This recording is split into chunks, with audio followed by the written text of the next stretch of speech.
Hello and welcome back. This is finally part 3. I've been waiting a while for this point. It's been 9 weeks since the last video. I've been working away, I've been on holiday. I'm well aware I need a haircut. I've been offshore for quite some time, so I'll sort that out later, but I'm just happy to have the engine back and to be back home.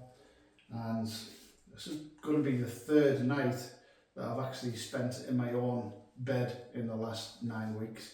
So where are we with the engine? The engine, this cylinder head is back from AMAC Engineering. That came back today, this morning, with the crank. The head's been resurfaced. The crank, if you remember from the last video, that has been balanced with the con rods because they needed end-to-end balancing. I didn't have the tools to do that, so the whole rotating assembly has been balanced and we're good to go. I don't need to buy any more bits. I've got loads dotted all around the bedroom, but I don't need to buy any more parts. I've got everything I need to put this engine back together now. So today we're going to measure the mains and the big ends and just get straight into it, and let's build this fucker up. It's been a long time coming, so let's go. Alrighty then, so first things first, let's swish this fucker over. Okay, get it upside down so you can see. Now, I don't want to bore you and waste your time, so what I've done is I've already put the bearings in and put the caps on, and I've put the main studs in, and I've already torqued them down to the recommended ARP torque spec of 70 Newton meters. All we have to do is measure these mains. So we'll start cracking on with that. Okay, so I don't know if anybody's seen one of these before, but this is an internal bore gauge, but it's called a snap gauge, I believe. So it's one of my favourite tools. I'm a bit of a geek over shit like this. So what you do with this is you force it in like that, and then you just turn this at the bottom and that locks that like that. And then you see it fire open, you put it in there, in the mains, and then make sure it's nice and level. Okay. And then we're going to make sure that we think that's right. Yeah, that is right. It's just, you just want it to, it's just touching that spot on that. And then we're going to take this over to the vise, and with the vise we're going to use another little nifty tool that I've got, which will tell us what the distance between these 2 points are. So it's going to be roughly 52 mils. It's a 52mm crank. It's got 52mm crank journals. What we're doing this for is we measure the distance between here and here, and then we take that measurement, we compare it to the crank after we measured the crank, and from that we'll be able to subtract the difference and work out the clearances. What you want to do is just make sure that is properly locked off, because sometimes if you don't lock it off properly and you put this little device on it, in the process of tightening it up, it can actually pinch that and ruin up your measurement. So just put this in here in the vise.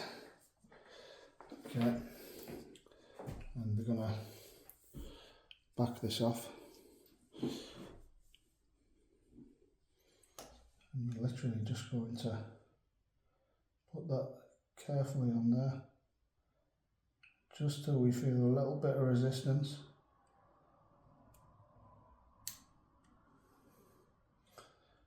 Okay, then what you want to do is lock that off with the locker here, and just verify that by just slide. You just want it to feel it, just slide it over like that. Okay, that's perfect. That's perfect. You don't want it too tight.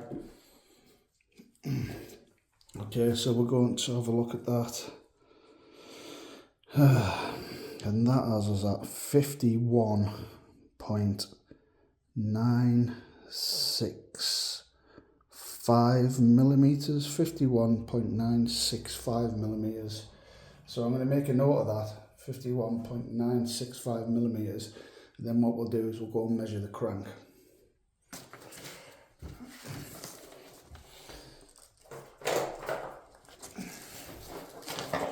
So we're going to make a note of that. We're going to say that was, so that was journal 1. You can tell because it's got number 1 stamped on the journal. So journal 1 was 51.965 millimeters. Okay, so that, remembering that was 51.965 millimeters on the number 1 main journal. So what we're going to do with this one is that is main journal number 1. Just going to take our little gauge here and we're going to just put that over the journal like so and just turn this ratchet until it clicks. That, okay.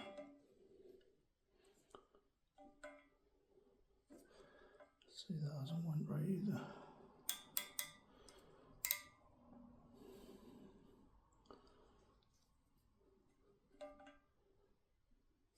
We'll lock that off. You should be able to just drop this over, off and on it like that, and it just wants to, you just want to feel a little bit of a rub. It doesn't want to grab because then it's too tight. But if it just goes over like that, lovely, that's perfect. That I make that to be 51.97. I'm quite confident that that crank was 51.97 millimeters. However, what I'm going to do is just double check this bearing again. So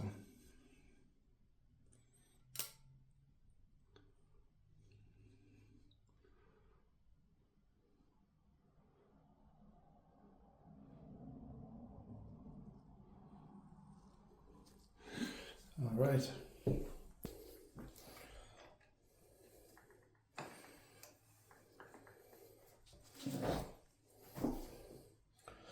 All right, let's try again.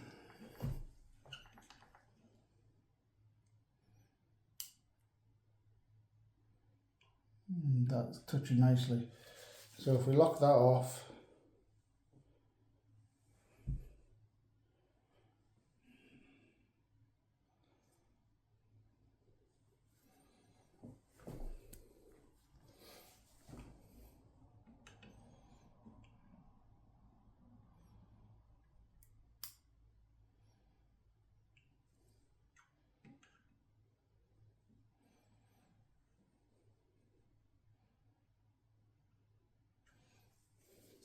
let's lock that off. So that gives us a bearing reading of 51.99. Right, okay, so I have it written down here. So we have the bearing reading that was taken there. I've marked it down as B and C is for the crank. So we have main number 1 has a bearing reading of 51.99 and a crank reading of 51.97 millimeters. 0.01 millimeter is roughly 0.4 thousandths of an inch. So we've got 0.2 millimeters, which gives us clearance of 0.8 thousandths of an inch clearance, which you might think is a lot. You might think that is really tight clearances for an engine, and you would be right if it was a steel block. However, this is a alloy block, And if you go and watch a video by Steve Morris Race Engines, he did an interesting video where he got one of his billet aluminium blocks, he measured the mains, and then he heated it up with a gas burner to round about engine operating temperature, and the mains clearances swelled by 0.004 of an inch. So that's why you need to be careful with these modern alloy block engines, because when they're cold, they can have 1,000 or less clearance when they're cold. And if you get straight on the gas and start beating them when they're cold like that, you're just going to tear the bearings to shreds, and that's the end of your engine. So it's essential with these modern alloy blocked engines that you let them heat up and get warm from cold. It's nothing to do with the turbo, it's literally just to allow the mains to expand and get to a couple of thousands clearance rather than less than one, and that allows more engine oil to get in between the crank, provide more lubrication. That's the main reason for it. So what I'm going to do now I'm happy with mains number 1, I'm going to do the rest of the block, mains 1 to 6 now. I'm going to do the same thing for each one of the mains, and I won't bore you with that, but that's what I'm going to do, and I'll get back to you once I've done that. Okay, so as you can see, I've finished doing the mains, and this has never actually happened to me before, but it is a freshly off the production line crank straight from Audi, so I'm not surprised. 51.99mm on every single main journal and 51.97 on every single mains cap. But again, we are using ARP ACL race bearings, and it's a brand new crank, so you know, as I expected, nothing less really. So there we are, 0.8 thousandths of an inch clearance across the whole mains. Will be good to bolt that in really, but first of all we're going to measure the conrods. I expect there to be a little bit of difference here, maybe. We'll find out. I don't think I touched on these rods last time. In the last video, I remember watching a video back and thinking I didn't tell anybody about the rods. So these are FFE Racing, their own rods, are 4340 tool steel, and got these off Ian Howell as well. He done me a good deal on these. So you can see I specifically wanted these ones. So you see that little hole there? That is called rifle drilling. Now the standard rods don't have that. So what that is a rifle drill, and there's a little hole in the main, in the conrod bearing. See if I can find one of those.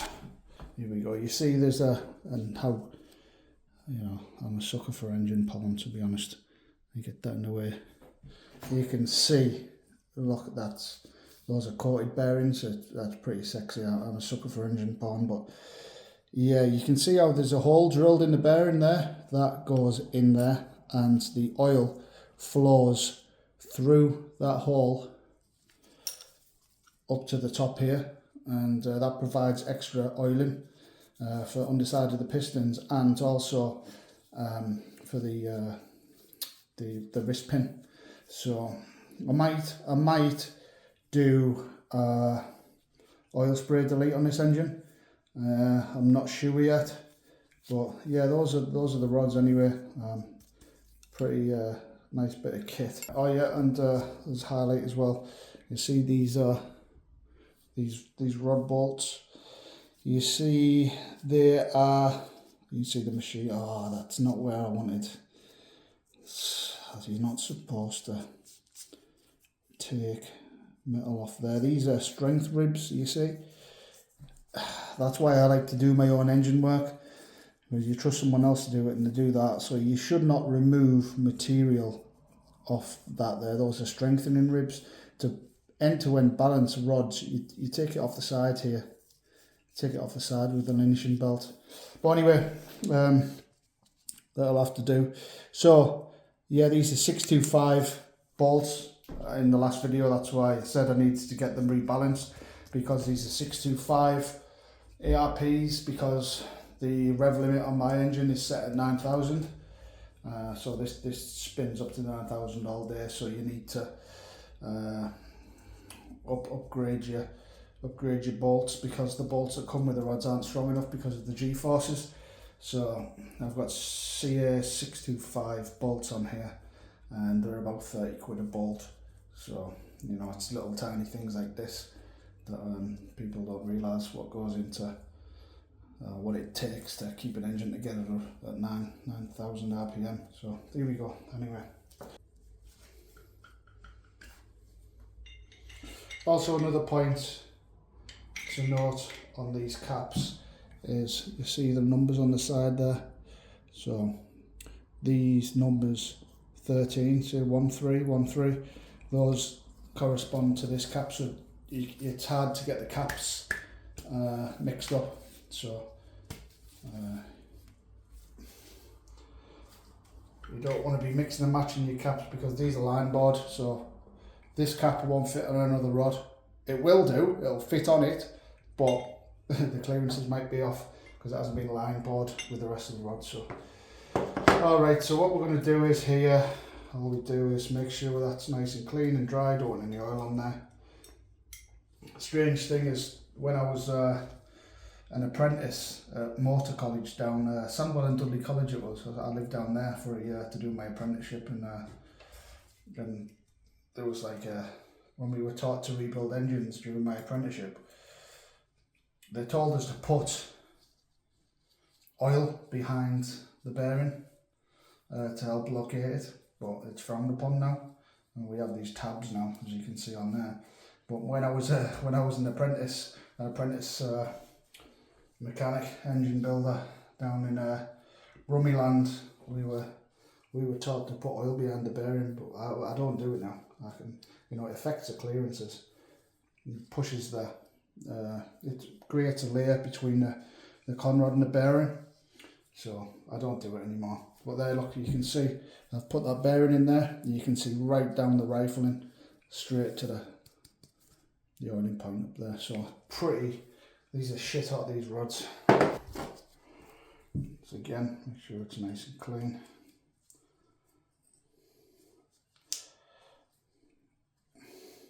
If you have a particularly sharp back, like the back of the, see here, the corner here, you can actually file those down, because what you don't want is when you push the bearing, see how it's scraped a little bit on the back there?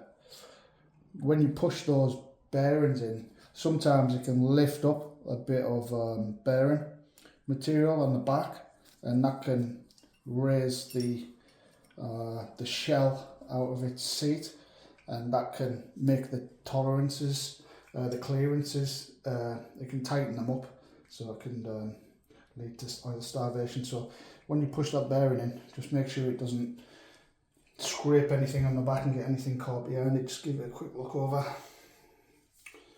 Right. And obviously check your markings. 113, there we go. So what we're going to do with this is, we've got our assembly lube. Put a bit of assembly lube on these. Yeah, and just put a little bit under there, underneath the cap as well.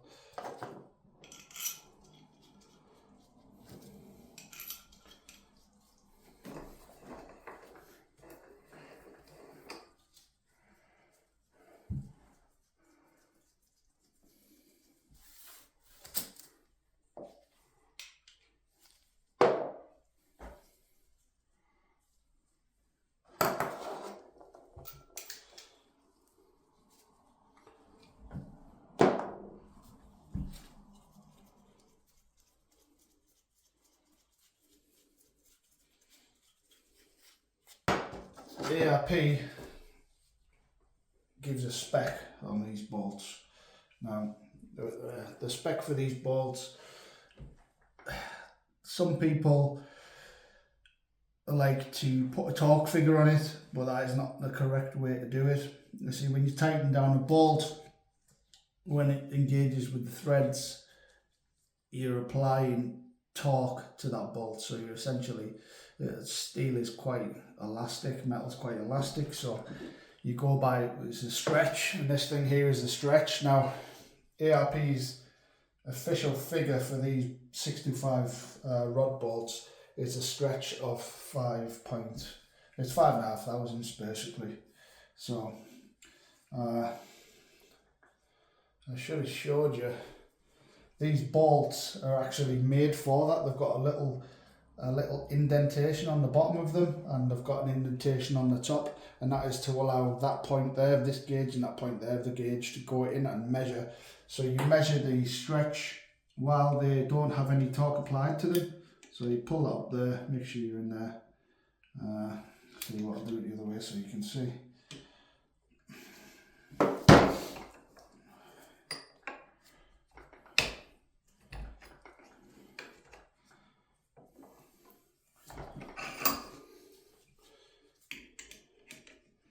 So basically, we want it in a stretch to about 5 thousandths.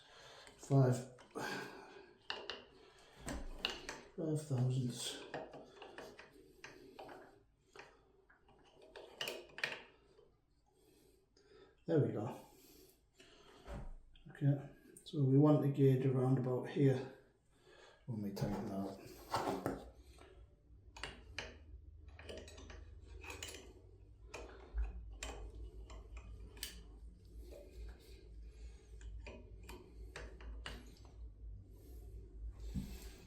Most people use a fancy tool for this.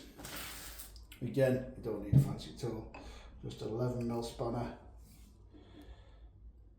and then we're just gonna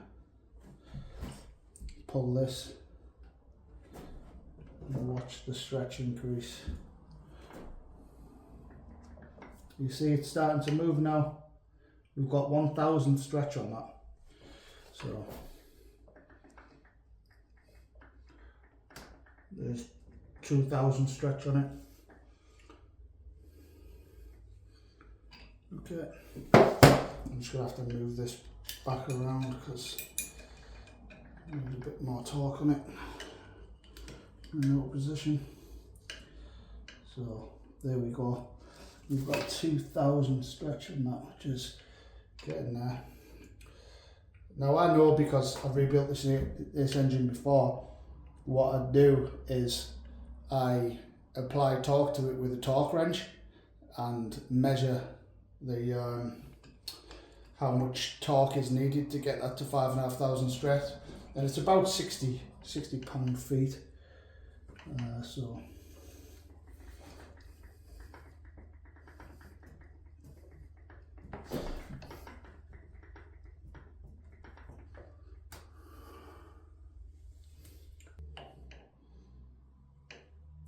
alright, so there we are, we're at 6,000 stretch on that one. We'll repeat the process for the other bolts on that side. And the reason we do this is because we get it to the, we take it to the correct torque that the engine's going to be at, so that will give us the exact clearances that the engine will have when it's in the engine and running. So that's the reason for the torque.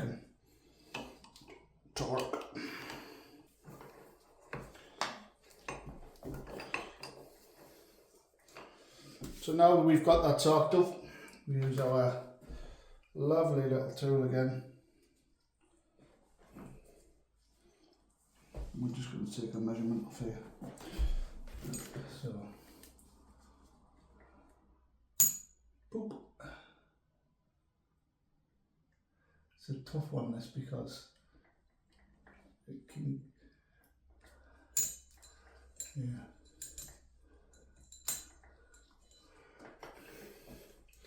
We've got to be careful because you want to measure vertically in the bearing because that's where the oil clearance is. The bearings are oval by design, only slightly, but there's the rifle drilling is there and it can give you a false reading, so I've got to be careful with this one. Okay, I'm happy with that. Take them out. See what we're reading.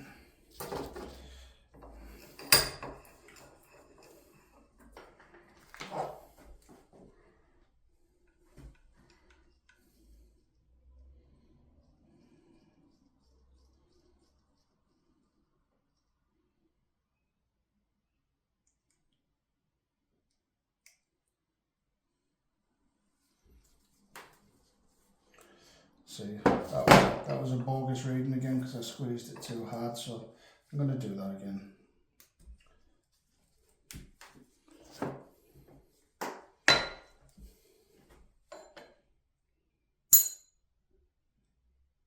Okay.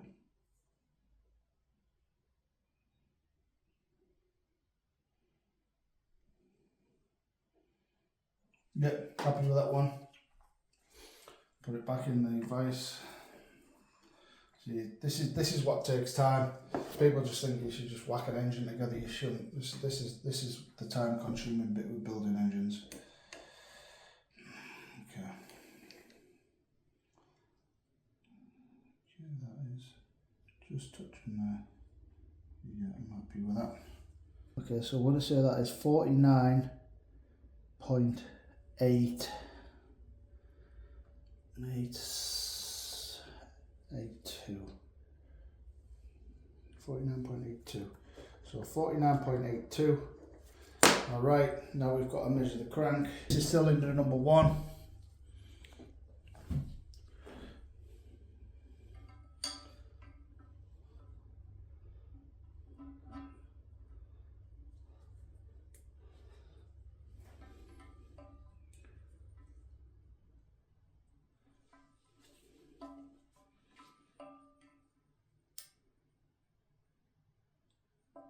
Alright, that's good, pretty good.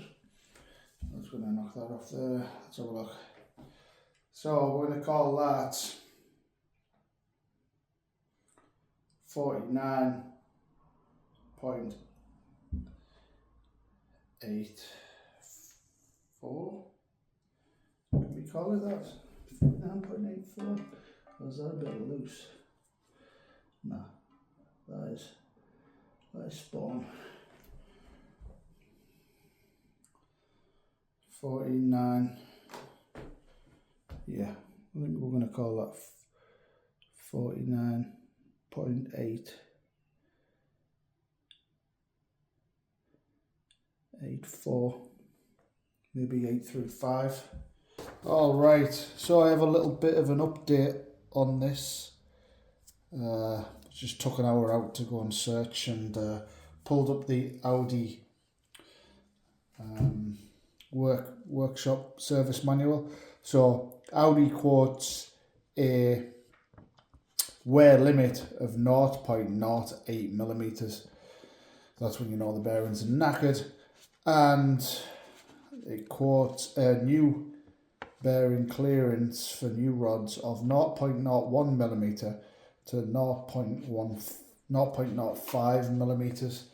So and that was our clearance there, 0.015 millimeters. So a bang smack in the middle of Audi's spec there anyway. So that's fantastic for that. I'll measure the other rod bearings, and those bearings pretty calico coated. I'll do the others, and then we can go ahead and start putting this engine together, which is good stuff. Okay, and that, as they say, is that's the end of part 3. Pretty short one for me, just literally showing you how to and why we measure and the specs and everything else like that. The build is at the point now where it's really going to start to accelerate, so I will be moving this downstairs into the front room, because I won't be making the same mistake I did last time, where I actually built it upstairs, the full engine, the full long block I built upstairs, and then I had to carry the 160 kilo long block downstairs on my own. So I'll probably link that video of me doing that. So I won't be making that mistake again. Yeah, going to get some food. Feeling a bit fatigued. Will I do part 4 tonight? I don't know. Maybe do tomorrow. I don't like working on the engine when I'm fatigued. Make mistakes. Don't need no mistakes. So yeah, that was part 3, and see you in part 4.